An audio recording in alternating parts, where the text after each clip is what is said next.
ဒီတစ်ခါဆရာပြောပြချင်တဲ့အကြောင်းလေးကတော့ friendship audit ပါဒီနေ့ဆရာကကိုယ့်ပတ်ဝန်းကျင်မှာရှိတဲ့လူတွေတဲကမိတ်ဆွေတူမိတ်ဆွေစစ်ဘယ်လိုခွဲရမလဲဆိုတော့ပြောပြချင်ပါတယ်ဒါကလေတကယ်တော့ဒီနေ့ခေတ်မှာအရင်ခက်ခဲသွားပြီ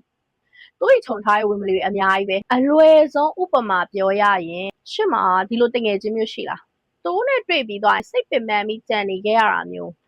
တွေ့တဲ့အခါမှာလည်းသူတို့ရဲ့ပြဿနာတွေပဲရှင့်ပုံပြီးပြောမယ်ဒါပေမဲ့ရှင့်အောင်မြင်မှုရှင့်အကြောင်းတွေပြပြတဲ့အခါကျသူတို့မျက်နှာတွေကမကြည့်တော့ဘူးစိတ်ဝင်စားနေနားထောင်ပြရမျိုးလည်းမရှိတော့ဘူးရှင်တောက်ပနေအောင်သူတို့မကြည့်နိုင်ဘူး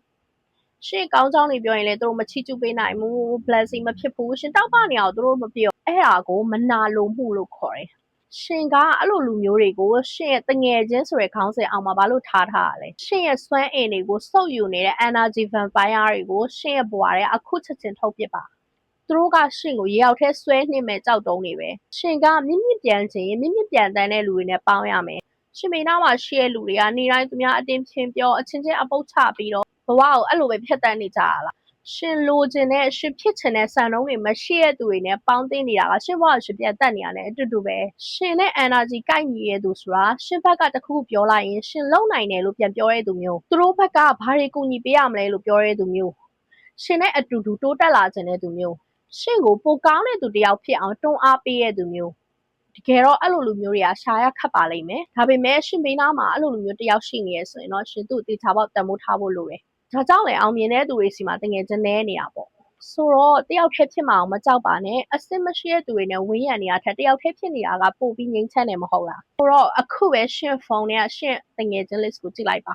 ဒီလူကငါ့ကိုစိတ်ခွန်အားပေးသလားဒီလူနဲ့ပေါင်းရင်ငါဘဝတိုးတက်စေသလားအဖြေကမဟုတ်ဘူးဆိုရင်အဲ့ဒီသူကိုရှင်ရဲ့ inner cycle တွေကထုတ်လိုက်ပါရှင်ကလူတိုင်းကိုကျင်ကျင်နာနာကောင်းကောင်းမွန်မွန်ဆက်ဆံလို့ရတယ်ဒါပေမဲ့ရှင်ရဲ့ energy နဲ့အချိန်ကိုသူတို့ကိုဖက်ပေးကြမလို့ရှင်အနားမှာရှိခွင့်ရတာဟာသူတို့အတွက်ဆုလိုက်တစ်ခုလိုဖြစ်နေရမယ်ရှင်ရဲ့စံနှုန်းကိုမြင့်တင်လိုက်ပါရှင်နဲ့ energy ကိုက်ညီတဲ့ high value လူတွေကိုပဲရှင်ဘဝရဲ့အဝင်ခံပါရှင်အနာဂတ်မှာ